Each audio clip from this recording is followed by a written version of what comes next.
श्रोता बंधु मानू नमस्कार। प्रिय श्रोता बंधुगण, आज आमे आउ एक नूतन कहानी नहीं आसिबा। कहानीटर नाम सुकमुनि जन्म कथा। एकदा पार्वती माता शिवंक ठारू ब्रह्म ज्ञान शिक्षा करने आग्रह प्रकाश कले। शिव पार्वती को सांगरे नहीं नैमिषारण्य पहुँचिले। नैमिषारण्यर हेउछि गोटे सुंदर और पवित्र स्थान। सेठारे मुनि ऋषि माने बास करती। शिव पार्वती दुहें सही अरण्यर एक निकांचन स्थान रे जाई उपस्थित हेले। सेठारे गोटे विराट चंपा गछ थाए। चंपा गछरे फूल फुटी अत्यंत रमणीय दिशुथाए। चंपा फूल तो सहजे शिवंकर अति प्रिय। तेणु सही गछ तले शिव पार्वती दुहें बसीगले। शिव पार्वती को ब्रह्म ज्ञान विषय शिक्षा देवाकू लगिले। सही चंपा गछर कोरडरे केउ कालरू गोटे मृत शुक पक्षीर कंकाल पड़ी रहिथिला।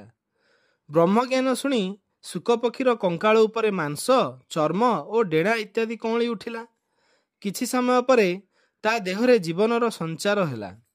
जीवन लाभ कला परे पक्षीटी निजर स्वभाववशतः राब करबाकू लागिला।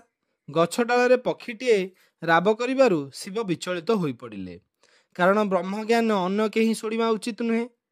सामान्य शुक पक्षी ब्रह्म ज्ञानर अधिकारी होईगला, यह बड़ अन्याय कथा।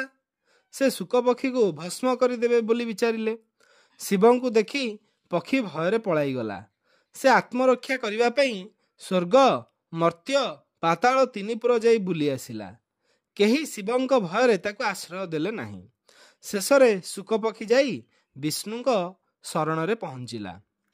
भगवान विष्णु तो सहजे अत्यंत दयालु। से आदर रे ताको आउंसी देले। वर प्रदान करी कहिले, तू महर्षि व्यासदेवंक पुत्र होई जन्म ग्रहण करिबु। तू हेबु महाज्ञानी।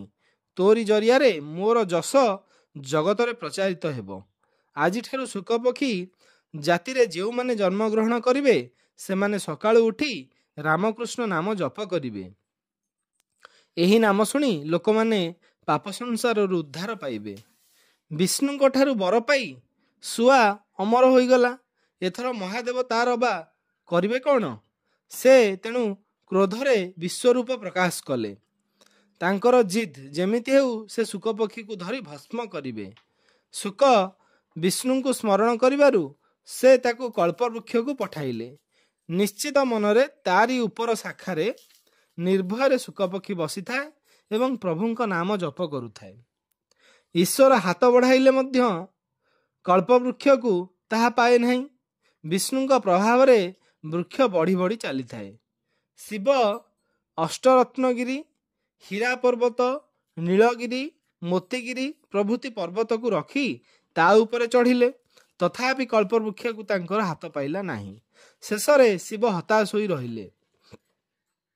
एही समय रे व्यासदेवंक पत्नी श्रियावती नदी रे स्नान करुथांती। पाटी आँ करी पानी कुळुकुळु करुथिबा बेले शुक पक्षी तांकर पाटी बाटे गर्भरे आश्रय ग्रहण कला। एतिकी बेले सेठारे शिव आसी पहुंची गले। श्रियावती पुओटीए कामना करी शिवंकु प्रार्थना कले। शिव संतुष्ट होई कहिले, तुमे पुत्रवती हुओ। महाज्ञानी शुक को तुमे पुत्र रूपे लाभ कर। से एणिकी सुकमुनि भाव रे परिचित हेबे एवं संसार रे प्रभुंकर नाम प्रचार करिवे। शेषरे ताहा ही हेला। शुक पक्षीटी व्यासदेवंक पुत्र रूपे जन्म नेला। एही पुत्रर नाम हेला शुकदेव। शुकदेव थिले महान ब्रह्मज्ञानी। संसार रे तांको जस अक्षय होई रहिछि। धन्यवाद। चैनल टी को लाइक, शेयर और